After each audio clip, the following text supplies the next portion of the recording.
What is going on, everyone? How are you doing? I hope you're doing good, because it is good to feel good, and it feels really nice to be back again. And also today is a special day for my YouTube channel, because on this day 12 years ago I started my YouTube channel, and it's like every year, you know, another anniversary comes by, and it's just crazy to think. And also, as is tradition, here's the little clip from my first ever video. I know. It's like every time I look back to that video and think to myself, look how far I've come since then. It does feel quite nice, and I do feel quite lovely in thinking, like, you know, what I'm doing now, and, you know, thinking that, you know, this is still a thing that's happening. But yeah, it's good stuff. So with my anniversary video this year, I want to talk about something that I also really do enjoy and I've got quite a passion for, and that's wrestling. Now, I know some of you will probably be thinking, you're thinking, Ollie, you did a wrestling video this time last year. Why are you doing another one this year? And I thought to myself, I'd like to talk about wrestling, because, as I say, it's one of my biggest passions.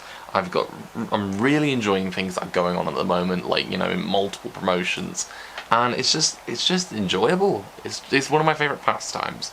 And speaking of which, I thought, you know what, with this video, I want to talk about some of the wrestling matches that I've seen live and that I've really enjoyed. So what this video is going to be is basically a video just talking about my favourite wrestling matches that I've seen live. There's no particular order of, like, ranking. There's no ranking to this list. It's simply in order, like, you know, my favourite matches that I've seen live. And yeah, let's dive right into it. Here are 10 of my favourite wrestling matches that I've seen live. Now, before I begin as well, I should just quickly say this covers all sorts of promotions. So it's not necessarily WWE, but there's all sorts of promotions in there. So let's go and talk about them. Starting off this list, we have Will Ospreay versus Ricochet from WCPW True Destiny. Now, What Culture Pro Wrestling, or WCPW for short, or as it was known later on as Defiant Wrestling, was a short-lived venture that helped shine a spotlight on many prominent names on the British wrestling scene when they first launched in 2016 before they folded up in 2019. Now, one of the names that prominently featured for the promotion around 2016 to 2018 was Will Ospreay, who made his debut for the promotion back in the summer of 2016, which was fresh off his debut for New Japan Pro Wrestling, having which he won the 2016 Best of the Super Juniors tournament. One of the many opponents that he had in that tournament was Ricochet, and I'm sure we've all seen that GIF. At WCPW's True Destiny Milton Keynes, the two clashed and looked to recreate that memorable moment, only for things to go a bit awry, and this happened. With the absence of the top ring rope and much of the aerial arsenal from the two, both improvised and created some interesting spots, to say the least, including the moment they said "sod it" and they just took off the top rope, and this created a lovely chant of this. Fuck the top rope! Fuck the top rope! Fuck the top rope! Also, there was a picture-perfect Spanish fly from Ospreay, but that wasn't enough to get the victory over the one and only. But I will say that it wasn't the last we saw of Ospreay on the night, because later in the night, Ospreay took part in the four-way tag team ladder match, subbing in for Paul Robinson, and he had a very good showing in that as well. In fact, there's a very good spot where he delivered an Oz cutter off the ladder to Gabriel Kidd. In fact, here's a little moment of that.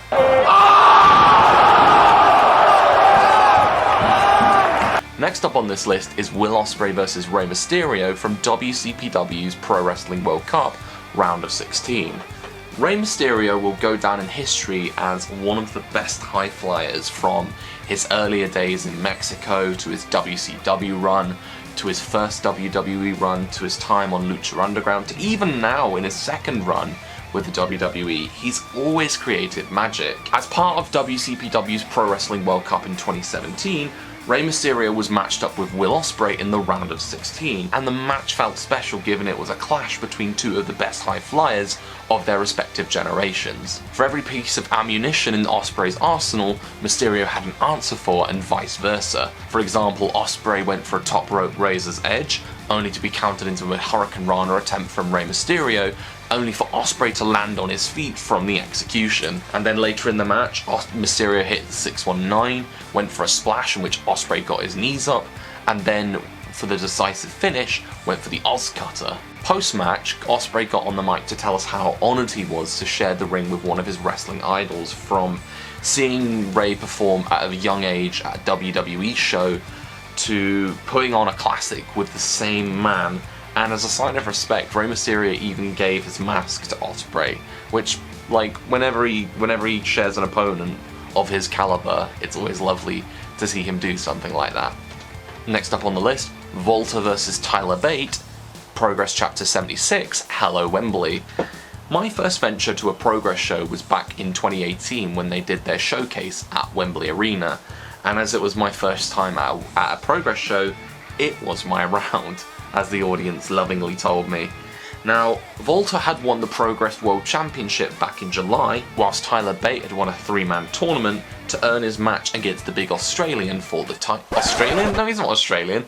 To earn his match against the big Austrian for the title. Now, you may be familiar with the clash between these two at NXT UK TakeOver Cardiff back in 2019, which in itself is also an excellent match, but this acts as a perfect precursor to that match. Tyler Bate being the young plucky underdog, and the big strong boy being matched up against Volta, the powerful, dominating brute, very much David versus Goliath. For every piece of hell that Volta put him through, Bate found a way to power on back, including a wonderful moment where the ring general had him in a sleeper hold, whilst Bate powered back to his feet with a never say die attitude. In the end, for all the courage that Tyler put on display, it wasn't enough to outlast the big Australian. I did it again. It wasn't enough to outlast against the big Austrian. But even if he wasn't victorious, there was still a standing ovation for him. Next up on the list, Swords of Essex vs Aussie Open from Progress Chapter 87, Red Knife. In December of 2018 at Progress's Unboxing 3 event, a surprise return from Will Ospreay along with tag team partner Paul Robinson saw them cheat to win to pick up the Progress Tag Team Championship. The rematch 2 months later would also see Ospreay cheat to win in order for him and Robinson to retain their Tag Team Championship. However, after the match, Mark Davis got on the microphone and announced that the next time at the Electric Ballroom, they would be having a match for the Progress Tag Team Championship in a tables, ladders and chairs match, in which Mark Davis was cashing in his Natural Progression Series title opportunity along with his partner Kyle Fletcher. Come the day, all 4 men were ready for war, and as a nice little touch, all 4 were also clad in jeans like this was a street fight, using not only the weapons that were on display but also using the interior of the ballroom to their advantage. And it's fair to say that this was a lovely bit of carnage that took place inside and outside the ring. From assisted cutters off the ladders to 450 splashes from the stage to a pile driver through a ladder to the Aussies putting their future United Empire leader through a table courtesy of their fidget spinner finishing move.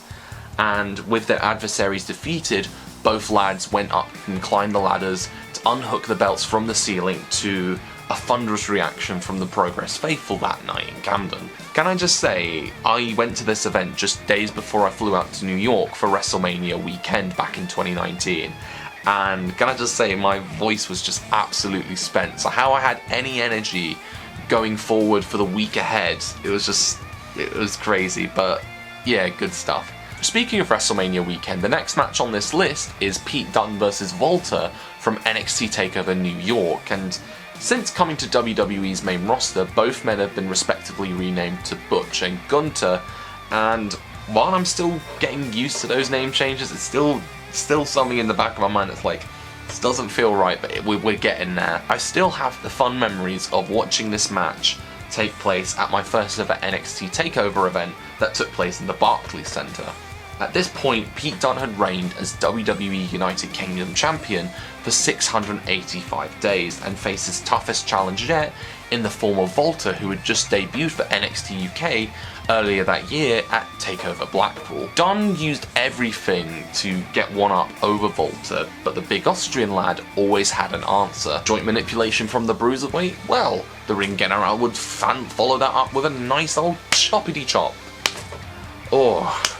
Now that I think about that, I would never want to take a chop from Gunter, can I just say that? It took power bombs, suplexes, and submission moves for Volta to try and get the victory, all before an avalanche powerbomb from the top rope and a diving splash settled the score, and Walter was the new United Kingdom champion. And from there, he would reign as the United Kingdom champion for 870 days in what turned out to be the longest reign of that championship. Just a little minor spoiler for the next two matches that are on this list.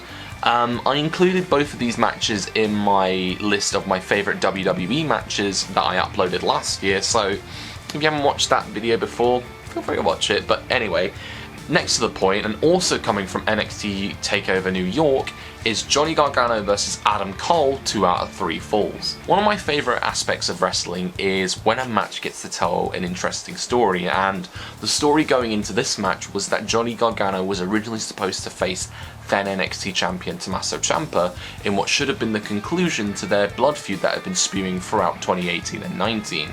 However, real-life circumstances got in the way where Ciampa was forced to relinquish the title due to him requiring neck surgery just weeks before the event. And as a quick compromise, Adam Cole earned his way into the match, and then him along with Gargano were set to clash over the vacant NXT Championship at TakeOver New York. Gargano had to fight tooth and nail to come from behind and come out on top.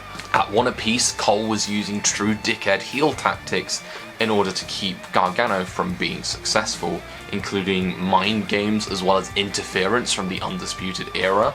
But Johnny Wrestling had a never give up mentality and used the momentum from the NXT faithful in Brooklyn to mount a comeback, and even to the point where the Johnny Wrestling fairy tale nearly came crumbling down. Gargano was able to fight back and finally come out on top, and finally he was the NXT champion. And as a lovely touch to the conclusion of this match, his wife Candice LeRae came out to celebrate with him.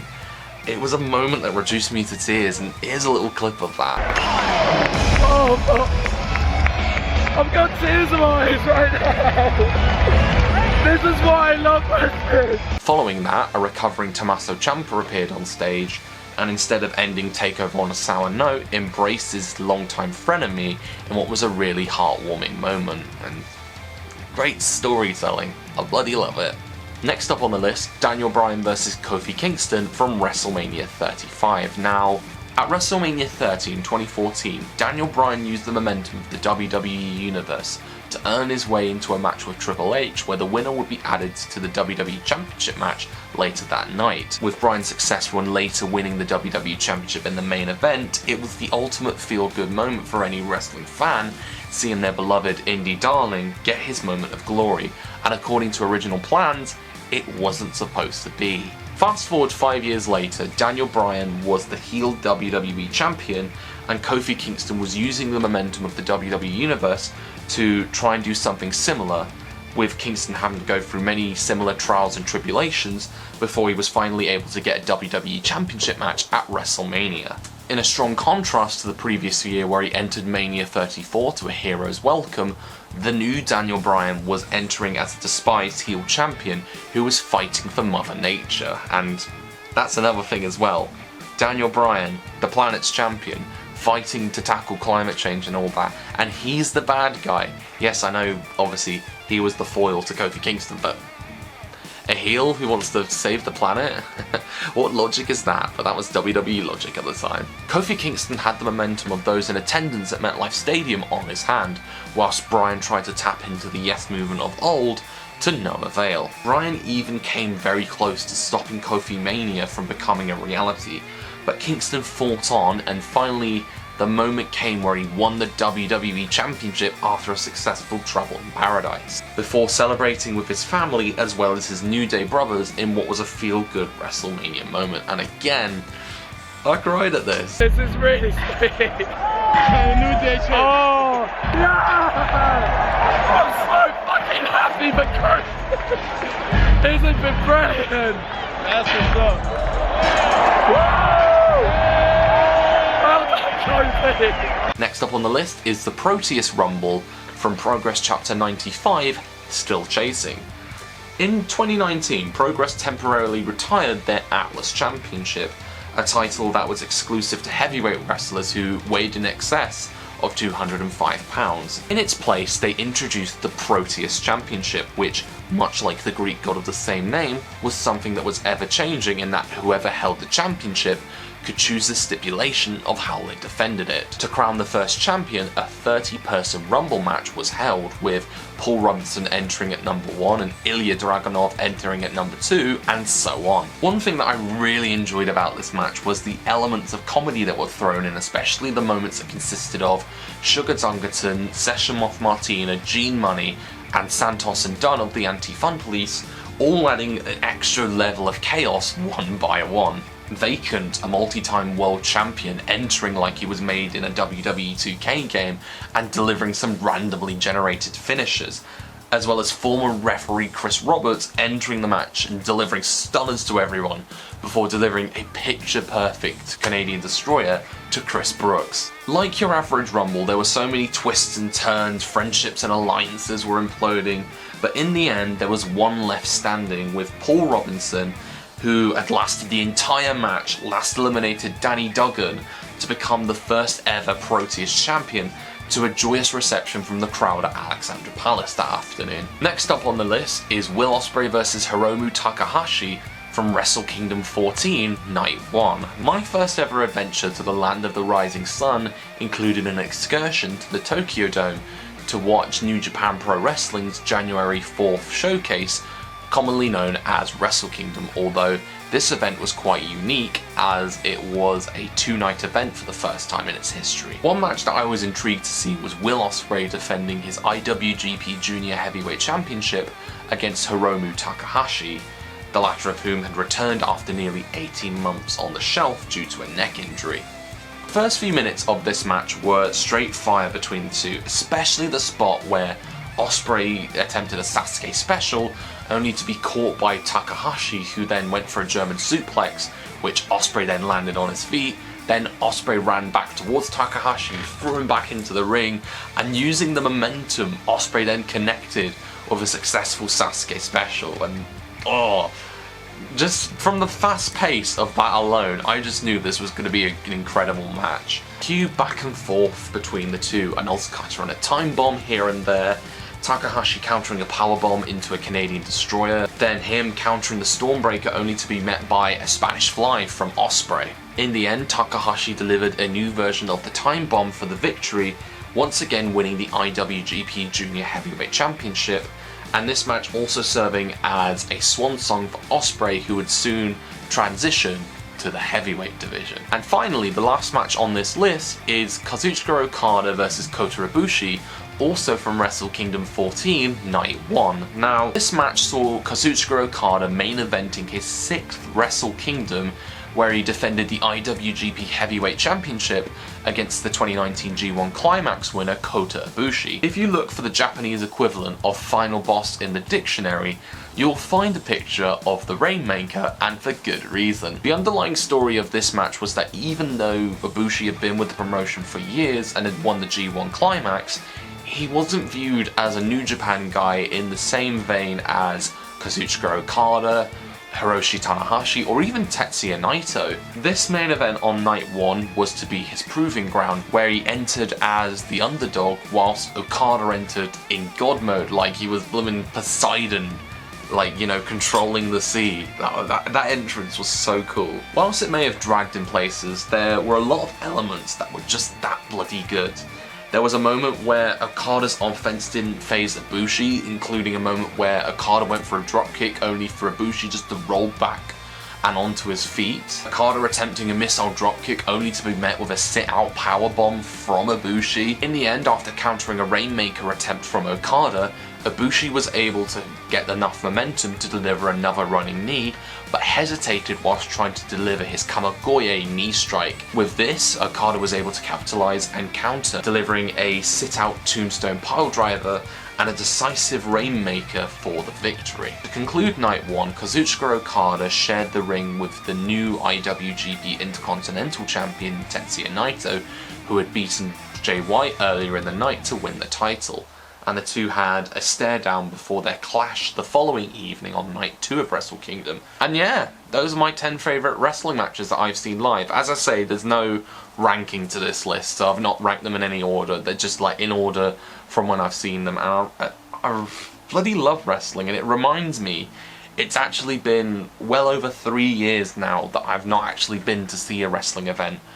Obviously the pandemic got in the way, so I was not able to see any wrestling whatsoever. Although saying that, I can happily say I actually am going back to another wrestling event, and like for the first time in years I'm doing it, and that is that on the 30th of June and the 1st of July I will be at the O2 Arena watching WWE, so SmackDown on Friday night and then Money in the Bank on Saturday night. It's going to be absolutely incredible, and also it's the first time in over 20 years that WWE have held a pay-per-view in London, so buzzing for this. And as I say, I'm really looking forward to just watching some more wrestling again, and it's just good stuff. I really enjoy wrestling. As I say, it's one of my favourite pastimes, and I really get a kick out of watching it live. There's just so much that happens that I really enjoy, and there's just so many elements that, you know, as I say, I enjoy wrestling for many reasons. I enjoy, you know, the entrances, the matches, the storytelling,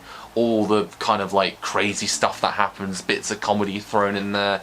It's all just good stuff, and I really enjoy it. And as I say, I'm really looking forward to going to watch SmackDown and Money in the Bank later this year, because I think they're both going to be absolutely incredible. But yeah, anyway, thank you very much for watching, guys. That is the 12-year anniversary of my YouTube channel, and I hope you guys all have a good time doing the stuff and doing the wrestling. I don't know what I'm talking about, I'm going off a little tangent there, but I need to end the video. So on that note, I'll leave you here, but I'll leave you with some advice, and that is always to enjoy yourself, stay safe, and make the most of every opportunity that comes your way.